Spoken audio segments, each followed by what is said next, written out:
જી sir, બાળકીની હત્યાને લઈને શું ખુલાસો થયો છે?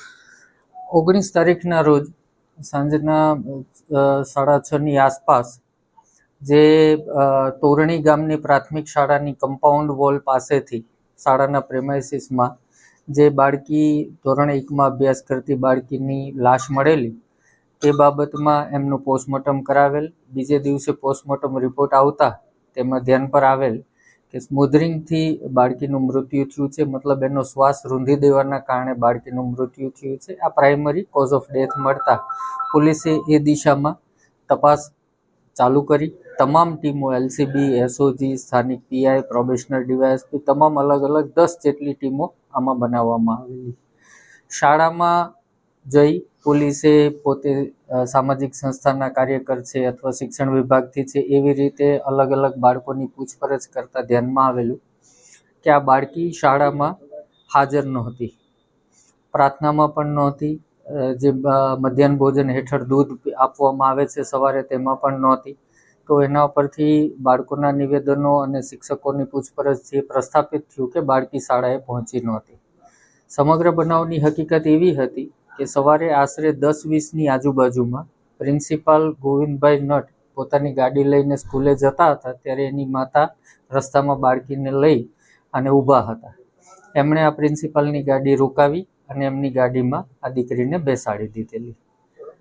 ત્યારબાદ સમગ્ર ઘટના એવી બની કે આ પ્રિન્સિપાલે રસ્તામાં કોઈ સ્થળે બાળકી સાથે દુષ્કર્મ કરવાના પ્રયત્ન કરતા બાળકીએ બૂમાબૂમ કરવા લાગેલી અને એનું મોઢું દાબી દેવામાં આવેલું, જેના કારણે શ્વાસ રૂંધાવાથી બાળકી બેહોશ અથવા તો મરણ ગયેલી. ત્યારબાદ આ પ્રિન્સિપાલ પોતાની ગાડી, જે સંપૂર્ણપણે કાળા કાચવાળી ગાડી રાખે છે, આ પ્રિન્સિપાલે પોતાની ગાડી શાળામાં જઈ નિયત જગ્યાએ પાર્ક કરી લોક કરી દીધેલી. સાંજના આશરે 4:45 એણે ગાડીના કાચ થોડા ખોલી નાખેલા, જેથી કોઈ વ્યક્તિ જોવે તો એવું પ્રસ્થાપિત થઈ શકે કે ગાડીમાં પુરાઈ ગયેલી. આ ઉપરાંત જ્યારે શાળા છૂટી ત્યારે પ્રિન્સિપાલે બધાને રવાના કરી દીધા અને પોતે પોતાના હાથેથી ઉપાડી આ બાળકીની લાશને જે જગ્યાએ મળી ત્યાં મૂકી દીધેલી. અને બાળકીનું દફતર જે એની ગાડીની લેગ સ્પેસમાં પડી ગયેલું અને ચપ્પલ પણ ત્યાં નીકળી ગયેલા ગાડીમાં, એ ઉપાડી અને બાળકીના વર્ગખંડની સામે ખૂણાવાળી જગ્યાએ મૂકેલું. જે અમારી પૂછપરછમાં બાળકોએ સ્પષ્ટપણે જણાવ્યું હતું કે આખા દિવસ દરમિયાન આ દફતર અહીંયા નહોતું. આ તમામ હકીકતો ધ્યાનમાં આવતા તમામ શિક્ષકોને અત્રે લીમખેડા પોલીસ સ્ટેશને સઘન અને સતત પૂછપરછ કરેલી અને તમામ ટેકનિકલ ડેટાનું એનાલિસિસ કરતા પ્રિન્સિપાલ કબૂલાત કરેલી અને ભાંગી પડેલા. અને એણે જે પહેલા સ્ટોરી કરતા હતા કે મને સર, બાળકીની હત્યાને લઈને શું ખુલાસો થયો છે? 19 તારીખના રોજ સાંજના 6:30ની આસપાસ જે તોરણી ગામની પ્રાથમિક શાળાની કમ્પાઉન્ડ વોલ પાસેથી શાળાના પ્રેમાઇસીસમાં જે બાળકી ધોરણ 1માં અભ્યાસ કરતી બાળકીની લાશ મળેલી તે બાબતમાં એમનું પોસ્ટમોર્ટમ કરાવેલ. બીજે દિવસે પોસ્ટમોર્ટમ રિપોર્ટ આવતા તેમાં ધ્યાન પર આવેલ કે સ્મોધરિંગથી બાળકીનું મૃત્યુ થયું છે, મતલબ એનો શ્વાસ રૂંધી દેવાના કારણે બાળકીનું મૃત્યુ થયું છે. આ પ્રાઇમરી કોઝ ઓફ ડેથ મળતા પોલીસે એ દિશામાં તપાસ ચાલુ કરી. તમામ ટીમો LCB, SOG, સ્થાનિક PI, પ્રોબેશનર DYSP તમામ અલગ અલગ 10 જેટલી ટીમો આમાં બનાવવામાં આવેલી. શાળામાં જઈ પોલીસે પોતે સામાજિક સંસ્થાના કાર્યકર છે અથવા શિક્ષણ વિભાગથી છે એવી રીતે અલગ અલગ બાળકોની પૂછપરછ કરતા ધ્યાનમાં આવેલું કે આ બાળકી શાળામાં હાજર નહોતી, પ્રાર્થનામાં પણ નહોતી, જે મધ્યાહન ભોજન હેઠળ દૂધ આપવામાં આવે છે સવારે તેમાં પણ નહોતી. તો એના પરથી બાળકોના નિવેદનો અને શિક્ષકોની પૂછપરછથી પ્રસ્થાપિત થયું કે બાળકી શાળાએ પહોંચી નહોતી. સમગ્ર બનાવની હકીકત એવી હતી કે સવારે આશરે 10:20ની આજુબાજુમાં પ્રિન્સિપાલ ગોવિંદભાઈ નટ પોતાની ગાડી લઈને સ્કૂલે જતા હતા ત્યારે એની માતા રસ્તામાં બાળકીને લઈ અને ઊભા હતા. એમણે આ પ્રિન્સિપાલની ગાડી રોકાવી અને એમની ગાડીમાં આ દીકરીને બેસાડી દીધેલી.